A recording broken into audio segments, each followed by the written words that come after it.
দেখো, আমরা যখন গভর্নমেন্ট কোনো চাকরিতে অ্যাপ্লাই করি, ওখানে উল্লেখ থাকে ছবি হলো 300 বাই 300, সাইজ হলো 80 বাই 80, 12 একটু কম বেশি থাকে ওর সময়, ঠিক আছে?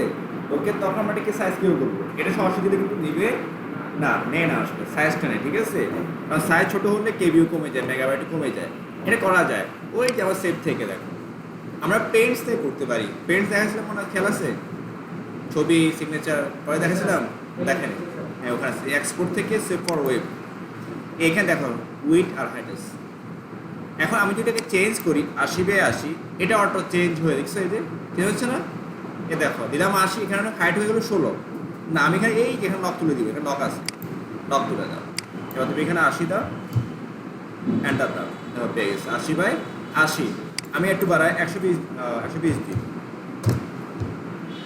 আরও দিই 150 দিই, কেমন হয়? এটা দিতে পারি। হাইটটা ধরো একটু কমায় 60 দিই, কারণ খাওয়া দেখা যাচ্ছে ওরা সাইজটার মধ্যে এক্স্যাক্টলি উল্লেখ থাকে। এই যে আমরা এখান থেকে কি বলতে পারবো, সাইজটা দিতে পারবো, ওখানে যাই থাকুক 80 বাই 80, 70, হ্যাঁ দেখাচ্ছি, ঠিক আছে? 80 বাই 80, 70 বাই 70, যাই লেখা থাকে এখান থেকে তোমরা দিয়ে দিবা, কারণ এখানে নক তুলে দিতে হবে। এরপর সেভ দাও, যেটাই থাকুক সেটা দিয়ে দিবা, ঠিক আছে? বাকি বলা হয় 80 বাই 80, ঠিক আছে? আমি যেটা দেখালাম, শুধু ডেমো দেখালাম, ধরো 150 বাই 50, 60।